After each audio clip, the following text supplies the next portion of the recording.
स्वागत है दोस्तों आप सभी का इस वीडियो में। तो दोस्तों एनटीपीसी का नोटिफिकेशन देने के बाद आरआरबी ने कल फाइनली आपका जूनियर इंजीनियर यानी जेई का भी नोटिफिकेशन आउट कर दिया है। तो दोस्तों सबसे पहले बहुत बहुत धन्यवाद सभी को जो भी तैयारी कर रहे हैं जूनियर इंजीनियर के लिए। जो सबसे मेन टॉपिक है जिस पर बहुत ज़्यादा चर्चा हो रही है वो है दोस्तों नंबर ऑफ़ वैकेंसी। अगर बात किया जाए 2024 के कंपैरिजन में तो 2025 में बहुत ही कम वैकेंसी आई हैं। 2024 में वैकेंसी थी 7,951, अराउंड 8,000 के करीब टोटली वैकेंसी थी, जो कि बहुत ही ड्रास्टिक चेंज इसमें इस बार देखने को मिला है। 2025 के जेई के नोटिफिकेशन में आपका 2500 के करीब मतलब 2569 वैकेंसी ही है। तो दोस्तों ये समझ के चलिए कि आपको तैयारी बहुत ही ज़ोरों शोरों से करनी है कि सबसे पहले तो हमें ये देखना है कि भाई हमको प्री ही क्वालिफाई करना है। प्री क्वालिफाई करेंगे तभी तो हम जा कर के मेंस का एग्ज़ाम हम दे पाएंगे। तो इस बार जो प्री का टारगेट आपको बनाना है वो दोस्तों आपको समझ लीजिए, जो अगली बार जो 70 एवरेज अगर सब जोन का ले लें तो 70 पे हो गया था। देखिए किसी किसी का तो और कम गया था, एवरेज अगर 70 भी मान लें कि हाँ प्री में जो 70 लाया था वो क्वालिफाई कर गया था। इस बार तो भाई आपको अच्छे खासे नंबर लाने हैं प्री में, तब जाकर कहीं आप ये समझ पे कर रखिएगा, ये सोच समझ कर रखिएगा कि हाँ हम CBT 2 के लिए क्वालिफाई कर जाएंगे, CBT 2 हमें लिखने का मौका मिल जाएगा। तो दोस्तों इस वीडियो में तो मैं आपको ये बताऊंगा ही कि कौन सा आपके लिए सेफ जोन हो सकता है, कौन सा डेंजर जोन हो सकता है। लेकिन उससे पहले भी मैं कुछ चीज़ें आपको बताऊंगा जिसको आपको ध्यान से समझना है, उन बातों को ध्यान से सुनना है दोस्तों। तो दोस्तों देखा जाए तो 5400 वैकेंसी 5400 वैकेंसी के करीब इस बार कम आई है वैकेंसी। तो उसी के हिसाब से हमारा कंपटीशन भी इस बार अच्छा खासा होने वाला है, प्री लेवल का और मेंस लेवल का दोनों। और सबसे ज़ोर देकर मैं बात यही कहूँगा कि भैया हमें सबसे पहले तो प्री ही अच्छे से निकालना है, तभी जाकर हम मेंस में कहीं फ़ाइट कर पाएंगे। अगर प्री भी इस बार हमें अच्छे से हम नहीं कर पाए तो समझ लीजिए प्री का भी मेंस का तो हम भूल ही जाएँ। मैं आपको बता दूं कि 2024 की आरआरबी जेई में मैंने जो गलतियां की, सबसे बड़ी गलती मेरी क्या थी कि चूज़ करने में मैंने जोन गलती कर दी। मैंने एक भी वीडियो नहीं देखा यूट्यूब पर कि कौन सा सेफ जोन है, किसका प्रीवियस ईयर कट ऑफ कितना गया था, उसके हिसाब से मुझे भरना चाहिए था। लेकिन मैंने इतनी बड़ी गलती की, मैंने कोई भी वीडियो नहीं देखा और चुपचाप मैंने एक गलत पोस्ट चूज़ कर लिया। देखिए गलत पोस्ट नहीं होता, लेकिन आपका ये होता है फेयर चांस हो जाता है कि भाई इस पोस्ट में आपका कट ऑफ थोड़ा कम जाने वाला है तो चांसेस आपका ज़्यादा बन जाएगा। मैं आपको बताऊं मेरा इतना ठीक ठाक नंबर था कि अगर 2-4 जोन छोड़कर किसी और जोन में मैं भरता तो मैं आपको डेफिनेटली कर सकता हूं कि आज मेरे पास भी जॉब होती। तो मैं उसी गलतियों को आपको मैं बताऊंगा कि भाई देखिए, अगर आपको सबसे पहले ये देखिए मेन गलती क्या हो जाती है, मेन हमें चूज़ करने में गलती हो जाती है कि हमें अपने पास लेना है। देखिए दो प्रायोरिटी होती है। एक प्रायोरिटी ये है कि आप अगर किसी जगह जॉब कर रहे हैं तो आपको डेफिनेटली अपने खुद के जोन में, अपने पास वाले जोन में जो आपके घर के पास है उसको प्रेफर करना चाहिए। भाई अगर आप कहीं ना कहीं जॉब तो कर ही रहे हैं, अगर उसकी जगह से अगर आप अपने घर पे आ जाएंगे वो अच्छा होगा। और दूसरा कंडीशन ये होता है कि आप जॉब कर रहे हैं कि नहीं कर रहे हैं। अगर जॉब आपके पास है ही नहीं गवर्नमेंट जॉब, तो आप क्या चाहेंगे, भाई मेरे पास सबसे पहले एक गवर्नमेंट जॉब लगे, इर्रेस्पेक्टिव ऑफ वो कि कहाँ मेरे घर के पास है कि घर से दूर है। अगर आप घर के पास में ही पहले चक्कर पड़ जाएंगे कि हाँ मुझे घर के पास ही जाना है, तो भाई घर के पास डिपेंड करता है कि आपका घर के पास का जो जोन है वो किस जोन में लाई करता है, हार्ड जोन में, डेंजर जोन में लाई करता है कि सेफ जोन में। अगर वो सेफ जोन में लाई करेगा तो समझ लीजिए ठीक है भाई, तब तो आप घर के पास भी भरेंगे तो भी कोई दिक्कत नहीं होगा। और पता चला वो डेंजर जोन में जैसे पटना, प्रयागराज, अजमेर, ये सब जगह अगर पड़ गया तो भाई आप भूल जाइए। क्यों? क्योंकि अगर आपको पहले प्रायोरिटी आपकी क्या रखनी है, अगर मेरे पास जॉब नहीं है तो मैं प्राथमिकता ये रखूँगा कि मुझे पहले जॉब मिल जाए, कहीं भी वो जॉब मुझे मिले, भाई ऑल ओवर इंडिया मुझे कहीं भी जॉब मिले लेकिन जॉब मिल जाए। अब जब जॉब मिल जाए तब जाकर मैं ये कहूँगा कि ठीक है भाई मुझे अब घर के पास जाकर जॉब करनी है। अगर आप ये सोच रहे नहीं मुझे भाई घर के पास ही जॉब चाहिए, मिले चाहे ना मिले, तो भाई आपकी मर्जी, आप जिस जोन से भरना चाहते हैं वहाँ से भरिए। और अगर आप चाहते हैं कि नहीं भाई एक बार जॉब मिल जाए उसके बाद मैं घर के पास अपना ट्राई कर लूँगा, तो आप सेफ जोन में अप्लाई करिएगा, भले से वो आपसे कितना भी दूर क्यों ना हो। क्योंकि मैं अब मेरे दोस्त, मेरे गांव के ही दोस्त, मतलब मेरे शहर के ही दोस्त, वो शहर में नहीं भर करके दूसरी जगह भरे और आज वो जॉब कर रहे हैं। अगर वही चीज़ मैं भी कर देता कि मैं उस जोन में ना भर के जहाँ मैंने भरना चाहा अगले जोन में भर देता, तो आज हो सकता है मेरे पास भी जॉब होती। तो ये सारी बातें हैं दोस्तों।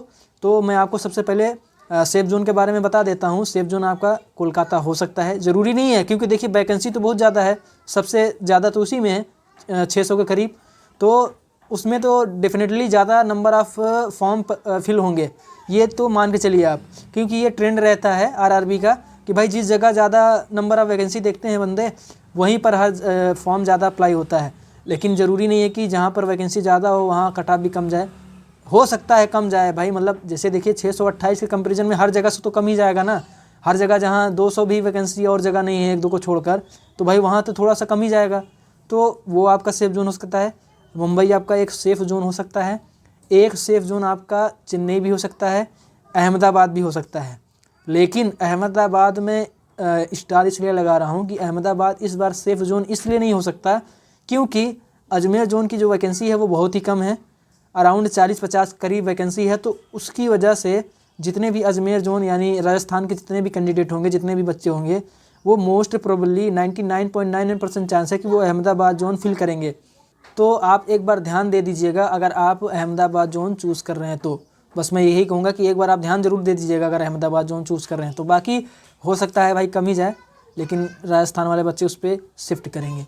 इसके साथ ही साथ आपका चेन्नई हो गया, चेन्नई के साथ साथ देखिए प्रयागराज में भी इस बार वैकेंसी 162 के करीब है, 162 है, तो ये मान के चलिए भाई कितना भी हो, लेकिन यहाँ का तो कट ऑफ ज़्यादा ही जाता है। प्रयागराज हो गया, पटना हो गया, अजमेर हो गया, चंडीगढ़ हो गया, ये सब का जगह आपका ज़्यादा ही जाता है। एक जोन आपका तिरुवनंतपुरम भी हो गया, आप तिरुवनंतपुरम में देखेंगे नंबर ऑफ़ वैकेंसी 62 ही है, लेकिन ये समझ लीजिए कि ये भी आपका एक सेफ़ ही जोन में आएगा, ठीक है। तो ये आपको कुछ सेफ़ जोन मैंने बता दिया, फिर से मैं आपको बता देता हूँ। एक कोलकाता आपका हो गया, मुंबई आपका हो गया, चेन्नई हो गया, अहमदाबाद हो गया, उसके बाद तिरुवनंतपुरम हो गया, ये 4-5 जोन आपके अच्छे हैं, सेफ़ जोन में आते हैं, ठीक है।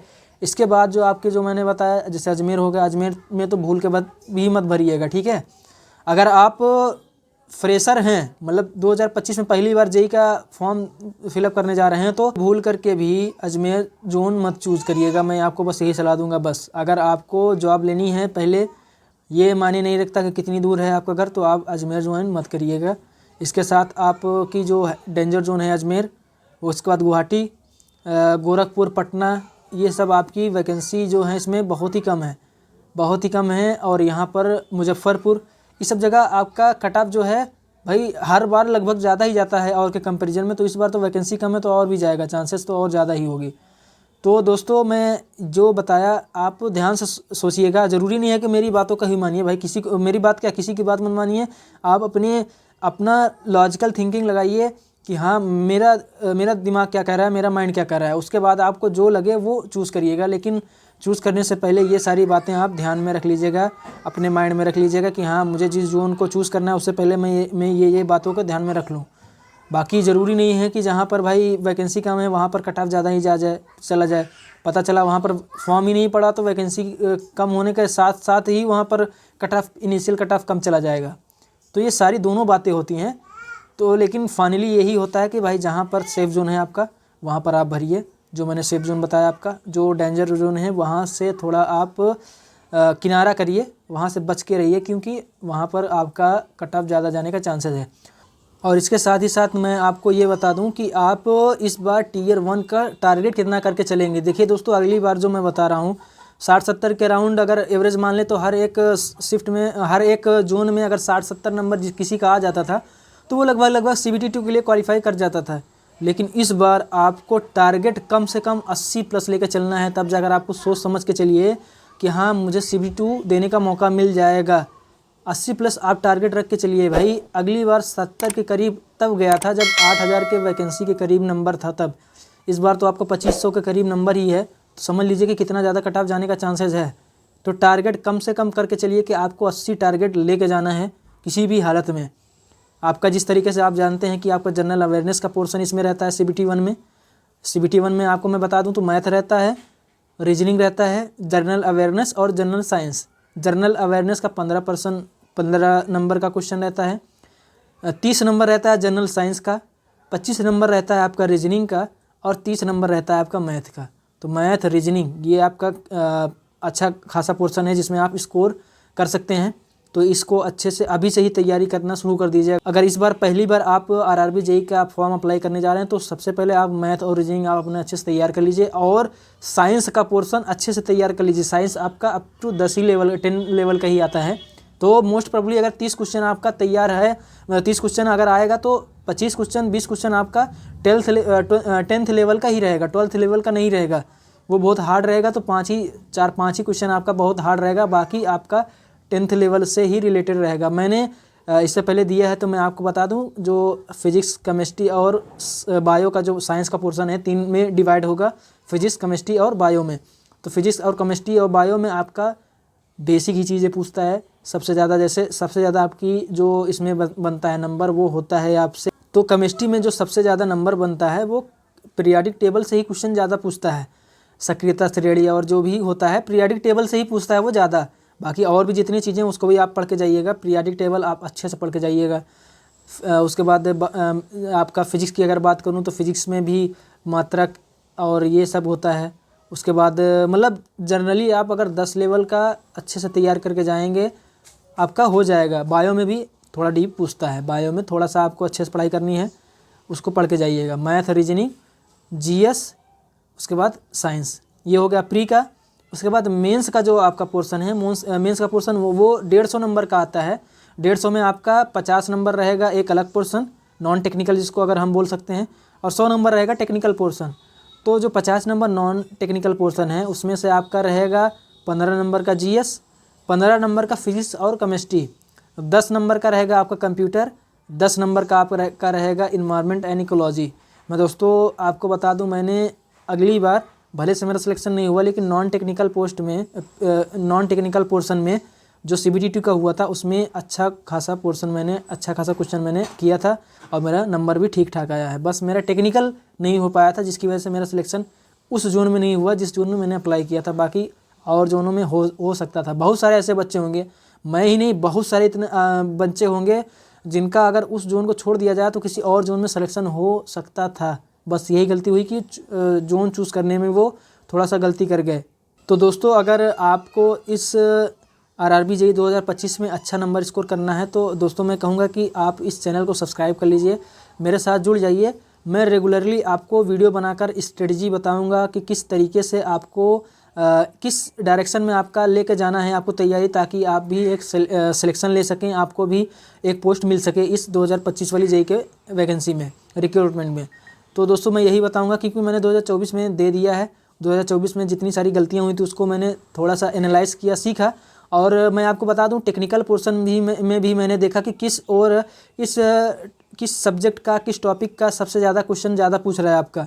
मैं पढ़ के क्या गया था और पूछ क्या रहा है। SSC जेईई का पढ़ के गया था। जैसे SSC जेईई में आपका मैं आपको बता दूं, जैसे इक्विपमेंट एंड एडवांस टेक्नोलॉजी होती है वो उसका पोर्शन बहुत ही कम होता है। बहुत क्या, अगर 10 शिफ्ट हुआ तो 10 शिफ्ट में 1-2 क्वेश्चन हो जाएगा, लेकिन इसमें भर भर के पूछा था। तो मैं आपको वही सब सारी चीज़ें बताऊंगा कि किस तरीके से आपको मेंस की तैयारी और प्री की तैयारी रखना है ताकि आप एक पोस्ट अपने नाम कर सकें।